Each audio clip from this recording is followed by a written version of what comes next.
জীবকুলে, বস্তু জগতে জীবকুলে মাকড়সার জালের মতন হতে আরম্ভ করলো। আর কি হলো?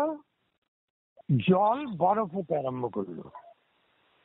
এই হলো প্রথম সৃষ্টির সূত্রপাত। তারপরে সৃষ্টি হলো এককোষী প্রাণী। তোমরা এককোষী প্রাণী সম্বন্ধে তোমাদের অনেকেরই জানা আছে। তো এইভাবে এই এককোষী প্রাণী এই এতে আর কি মাকড়সার জালের মতন তৈরি হতে আরম্ভ করলো এই শূন্য মার্গে। অর্থাৎ চলাফেরা, গাছপালা, কীট পতঙ্গ কিছুই ছিল না। এই তার থেকেই আস্তে আস্তে আস্তে আস্তে আস্তে আস্তে রূপের পরিবর্তন হতে আরম্ভ করলো। শব্দ এলো। শব্দটা প্রথম আসেনি, মানে ডাইরেক্ট। তারপরে শব্দ এলো, শব্দ হলো, অর্থাৎ এলো আর হলো দুটো সংমিশ্রণে মিশ্রিত হয়ে জীবের জন্ম হয়ে গেল। বড় মধুময় জিনিস। তোমাদের যে কিভাবে আমি বুঝাতে পারবো আমি নিজেও জানি না যে কিভাবে তোমাদের বুঝাবো। এই একটা শব্দ হতে আরম্ভ করলো, তাতে দেখা গেল মহানরা ঋষিকল্পতরু তারা দেখলেন ওই শব্দটা ওই বস্তুটা ওই জীবটা ব্যবহার করার সাথে সাথে এর অবস্থাটা কি হলো। এইভাবে তানারা কসরত করে যুগের পর যুগ, একদিন দুই দিন না, 1 বছর 2 বছর 5 বছর 50 বছর না, 600 বছর, হাজার হাজার বছর তানারা কসরত করেছেন। সেই শব্দের সাথে সংমিশ্রণে মিশ্রিত হতে হতে হতে হতে নূতনের জন্ম হতে আরম্ভ করলো। প্রতি মুহূর্তে শব্দ যেমন নূতনত্ব পাচ্ছে, এই শব্দের সাথে সাথে নেচার থেকেও হেল্প করছে, সঙ্গমে লিপ্ত হচ্ছে, আর নূতনের জন্ম হয়ে যাচ্ছে। তবেই তো এই সৃষ্টি এত অপূর্ব। আরো অপূর্ব হওয়ার জন্য এই সৃষ্টিতে অপরাত্র দিন ক্ষিতি তেজ মরুদ্যম আপ্রাণ চেষ্টা করে চলেছে। কোন নেচার হেল্প করেছে, আকাশে ফুটে উঠেছে সমস্ত কিছু লেখা। তার একটা বড় প্রমাণ হলো তোমার যখন তুমি ফাঁকা আকাশের দিকে, মহাকাশের দিকে তাকাচ্ছ, তখন এই পৃথিবীর যত কিছু আছে কোন কোন ছবি নিয়ে মেঘ সরে যাচ্ছে। কি বলে যাচ্ছে জানো? ওই ভাষাতে, ওতে ভাষা আছে, ওতে সুর আছে, ওই ছবিতে রিডিম আছে, থট আছে, থিওরি আছে। ওই মেঘ প্রথম নিজে কি বলছে যে দেখো আমি তোমাদের ছাড়া, বুঝতে পেরেছ? আমি তোমাদের ছাড়া, আমি না তোমাদের কাছে না মাধ্যাকর্ষণের বাইরে, অথচ আমি পৃথিবীটাকে ঘিরে রেখেছি। উপরন্তু পৃথিবীও আমাকে ধরতে পারছে না, আমি পৃথিবীর থেকে আলাদা। আবার এই যে হাওয়ার উপরে যে আমি আছি, আজকে তোমার ভারতে আছি, কালকে চলে যাচ্ছি ইংল্যান্ডে, পরশুদিন চলে যাচ্ছি আফ্রিকায়, তারপর দিন চলে যাচ্ছি আরো দেশে। এই যে আমার যাতায়াত, এই যাতায়াত করো তোমরা এইভাবে স্বাধীনভাবে, স্বাধীনতা লাভ করে তোমরা এই রূপ নিয়ে, রূপ বলতে তারা ওই মেঘের রূপের কথা বলছে না, রূপ বলতে মানে এই রূপ, মানে আমার যে কর্মধারার যে রূপ, এই কর্মধারার রূপে রূপান্তরিত হয়ে তোমরা এগিয়ে আসো। তোমরা কেউ থাকবে না, তোমরা এখানে আমার মতনই দুদিনের জন্য এসেছো। আমি আজকে আছি ভারতের আকাশে, কালকে হয়তো ইংল্যান্ডের আকাশে গিয়া আমার অর্ধেকটা নাই। বুঝতে পারছো বোনেরা? তাহলে বুঝতে পারছো যে জিনিসটা কি জিনিস, কিভাবে তোমরা তার মানে এরকম ভাবে আমরাও আজকে আছি, এমন একদিন আসবে আমরাও ভ্যানিশ হয়ে যাবো, থাকবো না, তাই তো? তোমার দেখাচ্ছে ওই রূপের ছটা দিয়ে যাচ্ছে। হয়তো চিত হয়ে শুয়ে আছো, হ্যাঁ, ছাদের উপরে অন্ধকারে, বা এই আলোতে সব থেকে ভালো দিনের বেলায় যদি বিকেল বেলায় শুয়ে আছো, আকাশের দিকে তাকিয়ে দেখলা একটা জীব তোমার সুন্দর একটা কুমির হয়ে গেছে, সুন্দর একটা ঘোড়া হয়ে গেছে, সুন্দর একটা মানুষ হয়ে গেছে। কি করে হয়? ওই ছবিটা নেচার তোমাকে দেখাচ্ছে, তোমাদেরকে জানাচ্ছে। তারা আলোড়নে শব্দের আলোড়নে যে শব্দ সৃষ্টি হলো, সেইগুলোই সেটাই সেই মন্ত্রটা, সেইটাই তখন ভোজপত্রে রেকর্ডিং হলো। 100 বার কি বলেছো, একেবারে 100 বার। হ্যাঁ, এবং সেই মন্ত্রই যখন তোমরা অর্থাৎ আমরা যখন ইউজ করি, মন্ত্র তো সবসময় ইউজ করি না,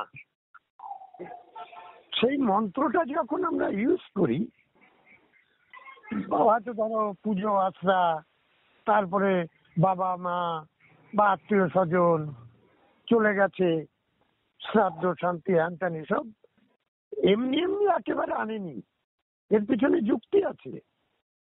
কিন্তু এটা ব্যবসায় পরিণত হয়েছে। পুরোহিত শব্দটার হচ্ছে পরের হিত কাজ করা। পুরোহিত শব্দটার মানে পরের হিত কাজ করা।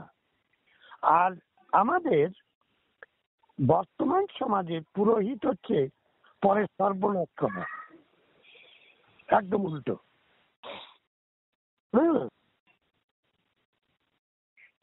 এই ব্যবসা হয়ে গেছে। যাই হোক, আমি সমালোচনায় যাচ্ছি না। তো কি হলো, তখন ওই মন্ত্রটা তুমি বোঝো চাই না বোঝো, কানে যখন শুনছো বা তুমি বলছো, পুরোহিত বলে দিচ্ছে, তুমিও বলছো, ওইটা ইউনিভার্সে ছড়িয়ে যাচ্ছে। বুঝতে পেরেছো এবার? ওই শব্দটা ইউনিভার্সের সমস্ত শব্দের সাথে মিশে যাচ্ছে। এইখানে পড়ছি, সৃষ্টিগুলো ধাপে ধাপে কিভাবে পুঞ্জীভূত হলো। নদীর যেখানে শেষ, সাগরের সেখানে উৎপত্তি। শিব শক্তির মিলনস্থল এখানে আজ্ঞা চক্র সহস্রার। এই প্রাণায়াম, রেচক, পূরক ইত্যাদি যোগাভ্যাসে দ্বারা আজ্ঞা চক্র সহস্রারে যোগাযোগ সূত্র ধরে ধরে চির সঙ্গমে ধারাতে এই শব্দধ্বনি একত্রিত করে পুঞ্জীভূত করেছে মাখনের ন্যায়। বুঝতে পারলে কথাটা কি বলছেন? যেখানে শেষ, অর্থাৎ নদীর যেখানে শেষ, সাগরের সেখানে উৎপত্তি। বুঝতে পারছো? নদীর যেখানে শেষ, সাগরের সেখানে উৎপত্তি। তার মানে এখানে বোঝাতে চাইছে শিব শক্তির মিলনস্থল এখানে আজ্ঞা চক্রে ও সহস্রারে এই প্রাণায়াম, রেচক, পূরক ইত্যাদি আমাদের এখানে এইসব যোগ আছে না? হ্যাঁ, এটা জানি। আজ্ঞা চক্রে সহস্রারে যোগসূত্র ধরে ধরে চির সঙ্গমে ধারাতে এই শব্দধ্বনি একত্রিত করে পুঞ্জীভূত করেছে মাখনের ন্যায়। তার মানে ওই যে তোমার দেহ বিনা যন্ত্রে যে শব্দধ্বনি হচ্ছে, এই বহিরাগত অবস্থার পরিপ্রেক্ষিতে যে শব্দধ্বনি পুঞ্জীভূত হচ্ছে, আবার যে শব্দধ্বনি অবস্থার পরিপ্রেক্ষিতে শব্দ হচ্ছে, এটা কিন্তু খুব শর্ট টাইম। ওই ঘন্টার পর ঘন্টা ধরে শব্দ হবে সেটা পুঞ্জীভূত হবে তা না, এটা কিন্তু খুব শর্ট টাইমে হবে, তোমাকে জানতেও পারবে না। সেই শব্দগুলোই একসঙ্গে কনসেন্ট্রেট হয়ে যাচ্ছে মাখনের মতো। হ্যাঁ, এই তো বুঝেছ, এই তো ঠিক। সেই শব্দের সুরে, সেই নিনাদ ধ্বনিকে জাগ্রত করার জন্যই মন্ত্র। সেই শব্দের সুরে, সেই নিনাদ ধ্বনিকে জাগ্রত করার জন্যই মন্ত্র। কত বড় কথা, কত বিরাট কথা, বুঝতে পেরেছ তোমরা? দেহের মধ্যে যে পুঞ্জীভূত করলে যে মাখনের ন্যায় চিরগমের সঙ্গমে ধারা পাতের ধারাতে, হ্যাঁ, সেই শব্দের সুরে, সেই নিনাদের ধ্বনিকে জাগ্রত করার জন্যই এই মন্ত্র।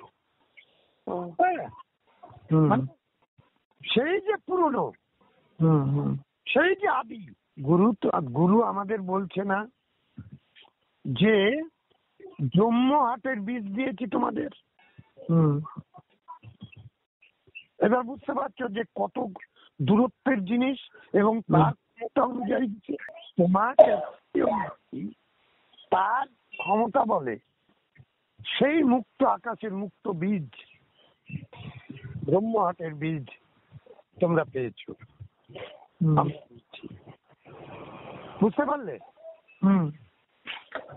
তাহলে এই বীজ কিভাবে ফুটানো হবে, কিভাবে সেই বীজকে ফুটিয়ে তুলতে হবে, সেই আদি নিনাদের সুর, নিনাদ অর্থাৎ সেই প্রথম অবস্থায় যা ছিল,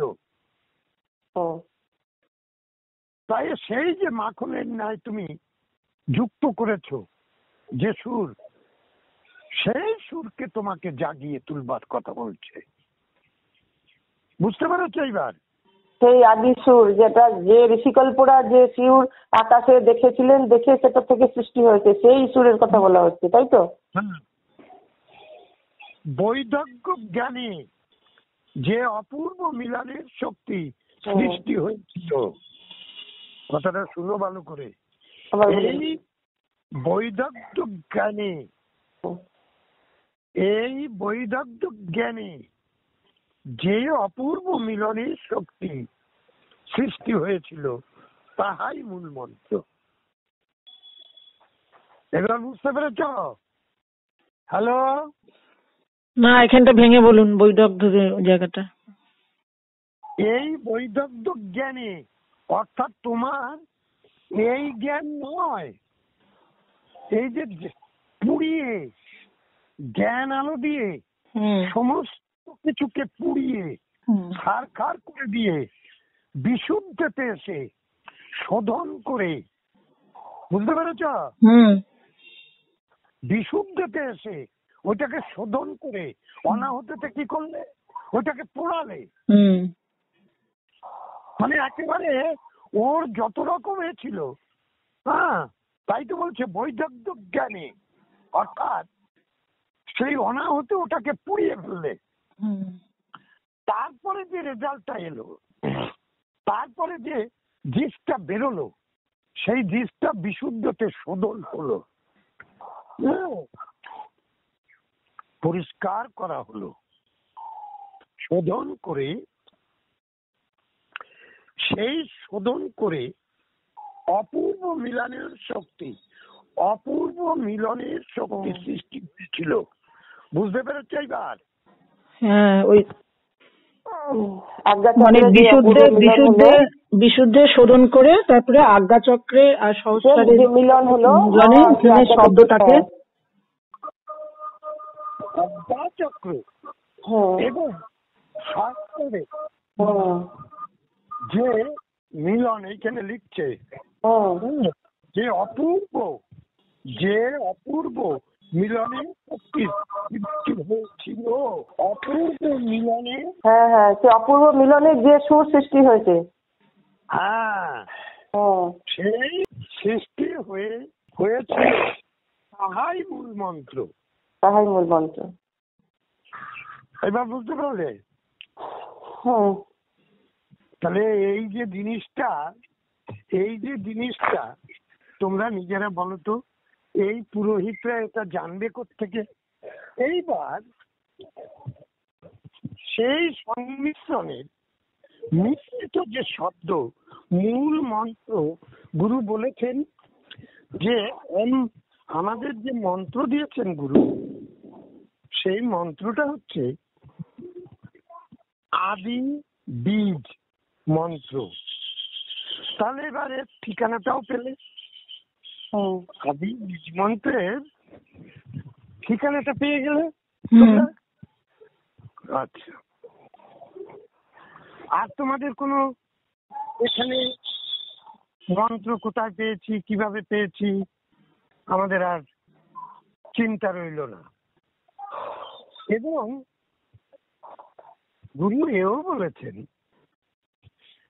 যে তোমরা যখন মন্ত্র আওড়াও, অর্থাৎ বীজ মন্ত্র যখন তোমরা আওড়াও অর্থাৎ জপ করো, তখন ব্রহ্ম হাতে নাড়া পড়ে।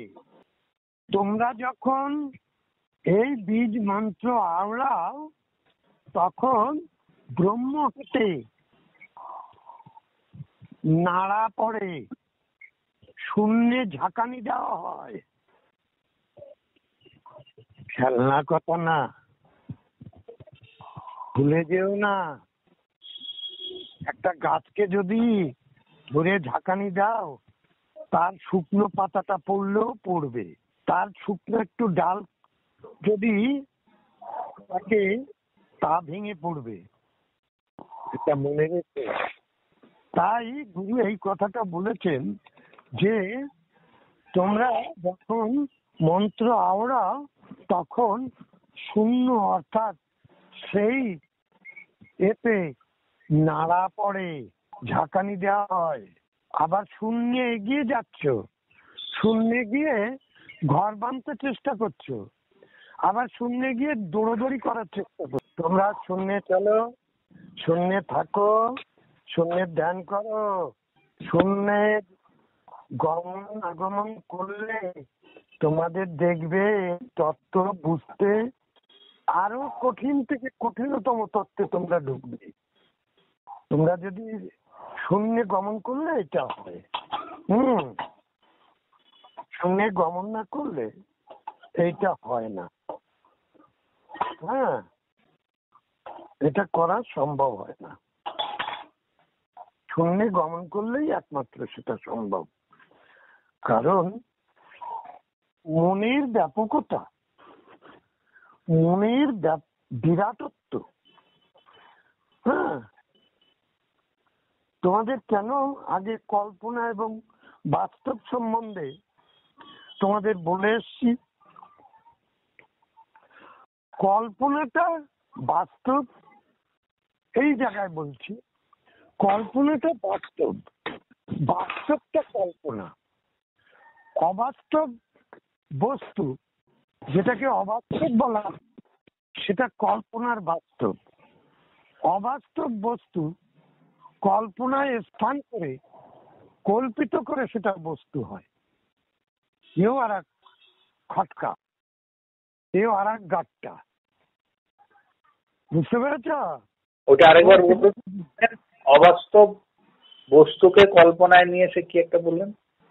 হ্যাঁ, অবাস্তব বস্তুকে কল্পনায় এনে বাস্তবে পরিণত করা যায়। আমি চাঁদে গেছি, তুমি যে কথাটা বললে এ কথাটা অবাস্তব, কিন্তু আমি যখন কল্পনায় গেছি, আজকে কল্পনাকে অবাস্তবকে বাস্তব রূপ দিয়ে বিজ্ঞানীরা আজকে অবাস্তবটাকে বাস্তব রূপ দিয়ে বিজ্ঞানীরা চাঁদে গিয়ে প্রমাণ করে দিল যে অবাস্তব বলে কিছু নেই। এটাও না। একটা কথা। হ্যাঁ, এটাও ঠিক। তারপরে এই যেমন আমরা এই যে এখন আমরা শূন্যে যাচ্ছি, তো হ্যাঁ। এটা এই যে শূন্যে যাচ্ছি এটাও তো কল্পনায় যাচ্ছি, কিন্তু হ্যাঁ, এটা এটা এটা অবাস্তব। কিন্তু আমরা যেহেতু ঠাকুর বলেছেন আমরা মানে কল্পনায় আনলেই সেটা যাওয়া হয়, তাহলে হ্যাঁ। সেইখানে এই জিনিসটা বাস্তবে পরিণত হচ্ছে, কিন্তু জিনিসটা আমরা ব্যবহার করতে পারছি না। হ্যাঁ মানে আমরা মানে জিনিসটা অবাস্তব শূন্যে যাওয়াটা, কিন্তু হ্যাঁ, আমরা সেটা কল্পনায় এনে ওটাকে বাস্তবে পরিণত করছি।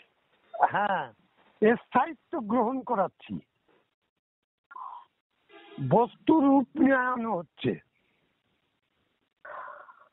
যে বস্তু এখানে আরেকটু দেখতে হবে, আরেকটু তুমি যাও, আরেকটু আরেকটু তর্কে বিতর্কে আসো, আরেকটু যাও। যে বস্তু সম্ভব না, যে বস্তু সম্ভব না সেই বস্তু আমরা বলছি যে গুরু আমাদের ওই বস্তু দেখিয়ে কল্পনাতে ফেলে আমাদের বস্তুটাকে প্রমাণ করে দিচ্ছে। দীর্ঘস্থায়ী ভাবে যেতে যেতে যেতে যেতে তার অ্যাকশন আমরা পাচ্ছি। কল্পনাতে থাক, কল্পনাতেও যে জাল বোনা যায় এবং সে জাল যে সত্য হয়ে বস্তু আকার ধারণ করে, কল্পনার বস্তু যে বস্তু আকার ধারণ করে এবং যে প্রচন্ড শক্তিশালী, এটা কিন্তু গুরুর কথা অনুযায়ী আমরা প্রমাণ পাচ্ছি। এটা প্রমাণ হবে আর কি, আমরা আমরা এখনো পাইনি, কিন্তু যেহেতু গুরু বলেছেন তার মানে এটা প্রমাণিত হবে।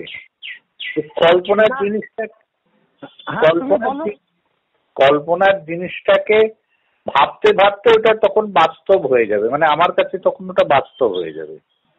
হ্যাঁ, কথাটা এখানে কি হচ্ছে, আমি তুমি যে কথাটা বলছো একেবারে ঠিক।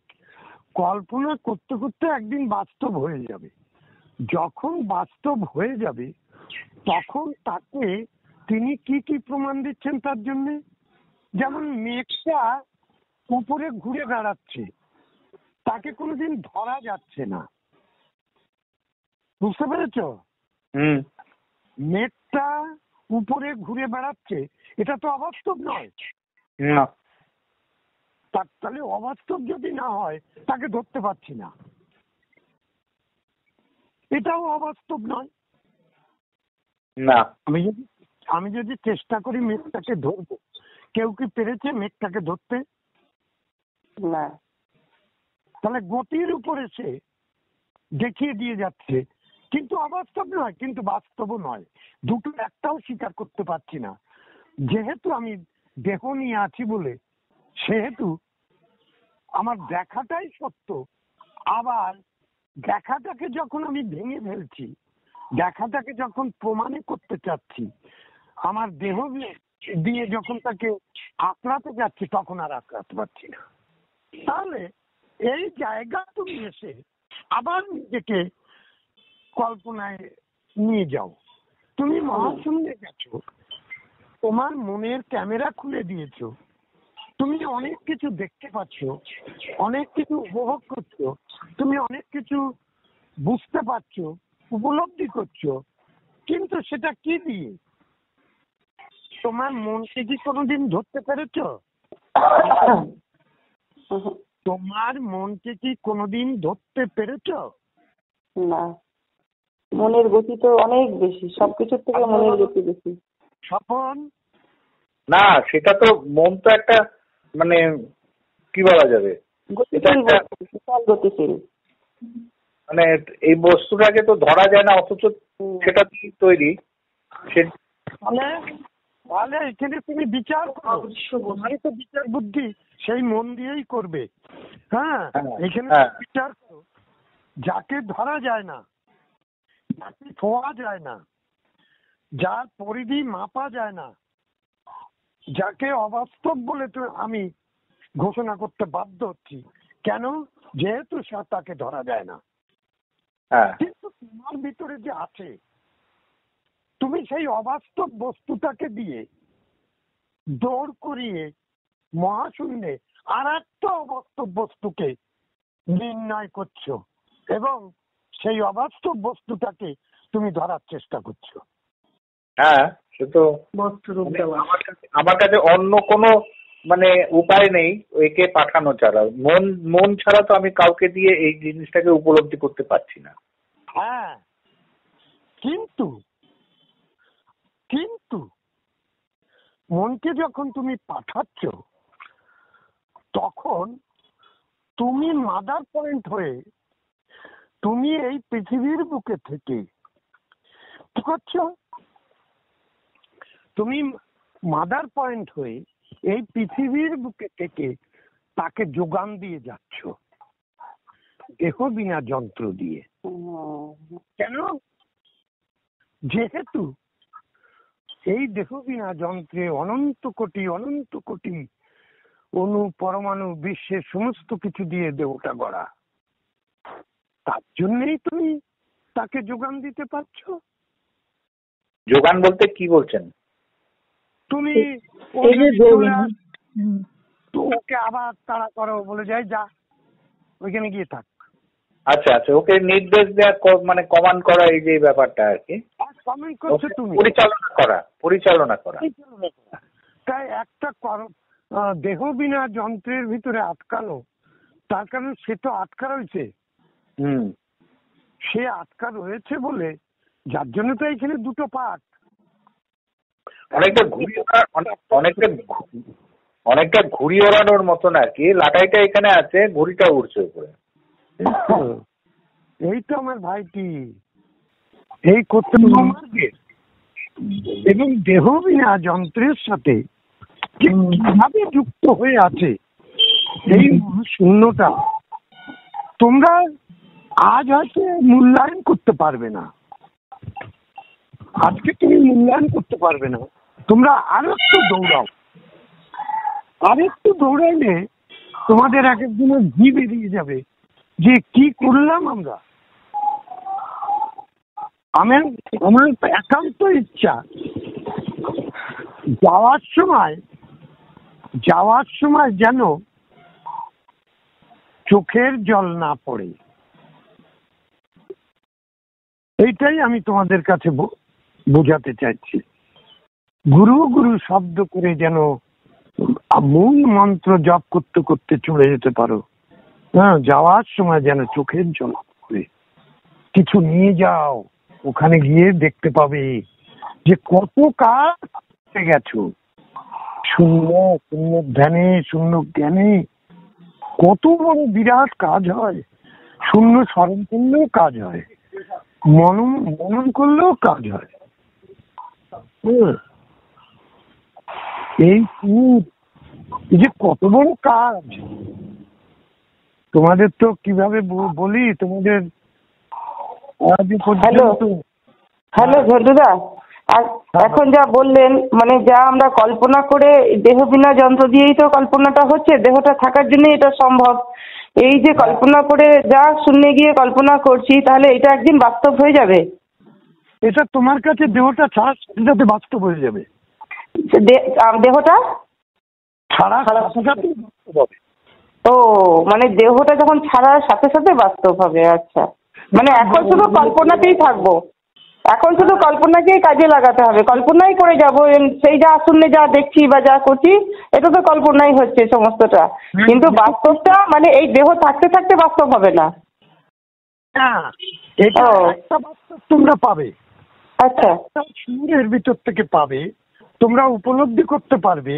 তোমরা উপলব্ধিত হবে যে জিনিসটায়, সেটা হচ্ছে এই, তুমি যত বেশি শূন্যের সঙ্গে মাখামাখি করবে, যত বেশি শূন্যকে ডাকবে, যত বেশি শূন্যের স্মরণ করবে, যত বেশি শূন্যকে নাম নেবে, সব ওখানে জমা হবে।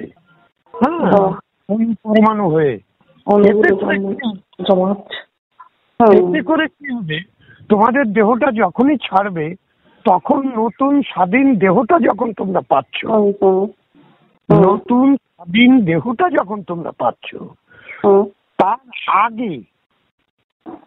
তার আগে এই দেহটা থাকতে তোমরা কি পাবে? তোমরা যে ওখানে এক একটু করে এগোচ্ছ, এক একটু করে ওখানে যাতায়াত করছো, এতে ওখানে নানান রকম বিলকি চিলকি দেখতে পাবে। ওটা বিলকি চিলকি না, মানে আমি অঙ্ক কষে বের করে বলতে পারবো না, আর আমার পক্ষে বলাও সম্ভব না। এক একদিন এক এক রকম রাস্তা দিয়ে যাবে, সবারই রাস্তা। তাই তুমি হয়তো যে দেখলা অনন্ত কোটি গুরু দেখা যাচ্ছে, তুমি তার সাথে মিশে আছো। আবার কেউ কেউ অনন্ত কোটি মানে মাইলের পর মাইল বালি পৃথিবী। আবার কেউ কেউ দেখতে পেল অনন্ত কোটি গ্রহ নক্ষত্র, সূর্য চন্দ্র। আবার অনেকে দেখতে পেল যে ওখানে সাগর, জলের সাগর। কে যে কি পাবে, কে যে কি উপলব্ধি করবে, এটা বলা মুশকিল। এটা আমি বলতে পারি না, এটা আমার বলা উচিত। এইটা তো দেহ থাকতেই এই উপলব্ধি গুলো হবে। এখনকার কথা শুনলে কি উপলব্ধি হবে ওইটার কথা বলছেন। দেহ থাকতে এইখানে থাকবে এই উপলব্ধিটা হবে। হ্যাঁ, কিন্তু একটা কথা, আমরা কিন্তু শূন্য গহ্বরের ভিতরে কিন্তু ঢুকছি না, আমরা শূন্য গহ্বরটা দেখছি, শূন্য গহ্বরের পাশে ঘুরছি, কিন্তু শূন্য গহ্বর থেকে তো একবার বেরিয়ে এসেছি, শূন্য গহ্বরে কিন্তু আর প্রবেশ করছি না, তাই তো?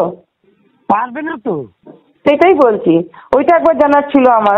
আমি ভেবেছিলাম আজকে আরেকবার একটু বলবেন, মানে ফাইনাল, যে শূন্য গহ্বর মানে শূন্য গহ্বর, আমরা শূন্যে আছি, শূন্য গহ্বর চিন্তা করছি, শূন্য গহ্বর চিন্তা করছি। চিন্তা করা যাবে।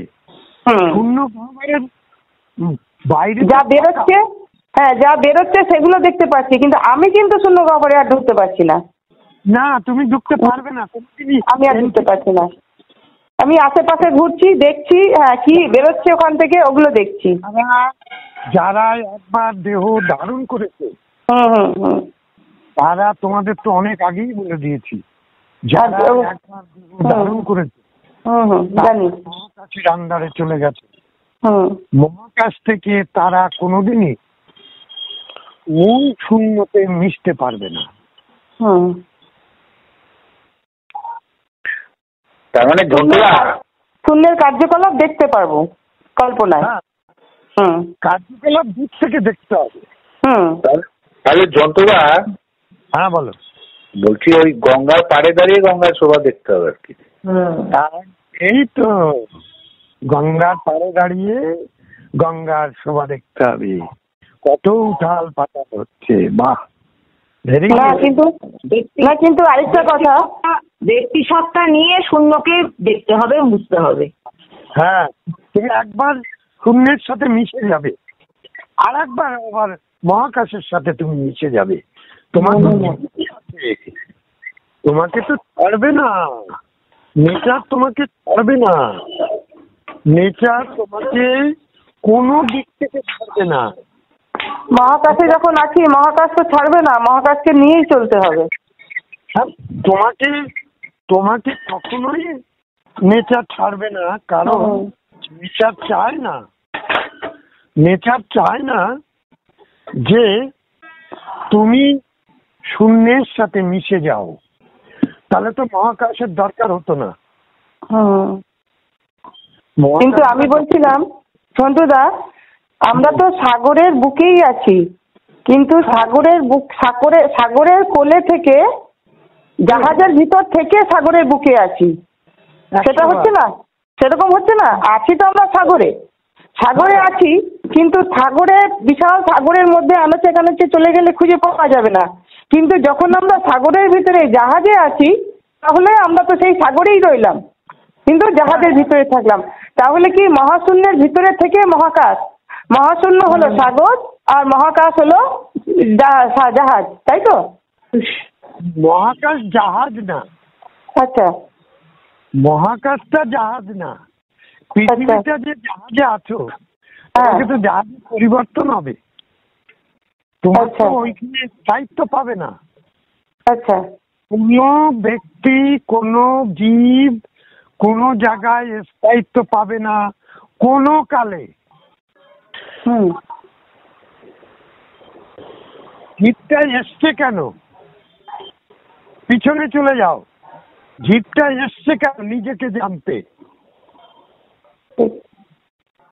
তুমি কতটুকু জেনেছো?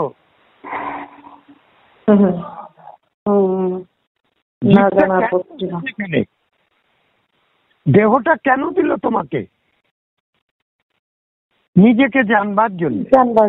জানতে জানতে যেতে হবে অনন্ত পথ তোমার। তুমি কি করে চাও যে তুমি নিজের একটা লোমকূপের খবর রাখো না? তুমি কি করে চাও যে আমি শূন্যের সাথে মিশে যাব? শূন্য তো মেশা যাবে না, সে তো জানি। শূন্যের থেকে বেরিয়ে এসেছি, শূন্য কি করে মিশবো? শূন্যকে মেশা যাবে না, তাকে নিয়ে আবার কথা কেন? একবারেই তো বুঝে নিলে যে শূন্যের সাথে আমি শূন্য থেকে বেরিয়ে এসছি, আমি আর শূন্যতে জয়েন করতে পারবো না। তার কারণ আমার যে স্বাধীন দেহ সেটাও অনুপরমাণু দিয়ে তৈরি হয়ে রয়েছে। আমার দেহ কোনোদিন ফিনিশ হবে না। আমার দেহটা কোনোদিন অক্ষয় অমর হয়ে থাকবে। আমার দেহটা কোনো কালে শূন্যের সাথে মিশবে না। মানে যতটা, তার মানে এটা হচ্ছে এইরকম আর কি, যেরকম আমার মনে হচ্ছে যে মানে দুধ মন্থন করে যখন মাখনটা হলো, এই তো মাখনটা দুধের মধ্যে ভাসে, মাখন আর কোনোদিন দুধের ভেতরে যেতে পারে না। 100 যেতে পারবে না। এই ধরনের কথাই চাইছি আমি, এই ধরনের কথাই জানতে চাইছি। সে মাখন আবার রূপান্তরিত হয়ে যাবে, সে মাখন দিয়ে আবার অন্য কিছু হবে, কিন্তু মাখন আর দুধে আর যেতে পারবে না। মাখন দিয়ে যাই হোক, মাখন দিয়ে রূপান্তর হোক, ঘি হোক, ঘি হোক, মাখা হোক, এই সন্দেশ হোক, হ্যাঁ কাঁচা খাক, যাই হোক, মাখন আর দুধে যাবে না, দুধ হতে পারবে। এইবার তাকে দুধ হতে গেলে এইবার এই পেটের মধ্যে যেতে হবে কারুর, পেটের মধ্যে দিয়ে হাগা হয়ে বেরোতে হবে, হাগা হয়ে বেরিয়ে সার হতে হবে, সার হয়ে আবার জীবকুলের ভিতরে যে কোনো জীব তোমাকে খেয়ে ফেলবে। এইভাবে ঘুরতে ঘুরতে ঘুরতে ঘুরতে তুমি চলতে থাকবে। তুমি দেখছো আমি মিশতে যাচ্ছি, কিন্তু নেচার বলছে আয় বাবা তোরে মিশাই। হ্যাঁ আমি কি তুই আমি দেখি ওখানে তুই কে রে? তোরে মিশাই আয়।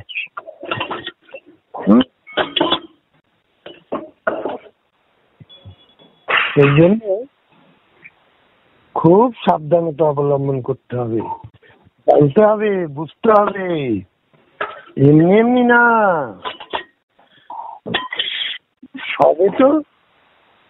সবে তো পড়তে আরম্ভ করেছো।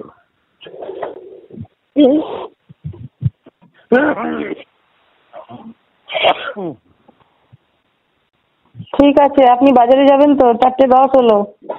হ্যাঁ তো রাখবেন নাকি?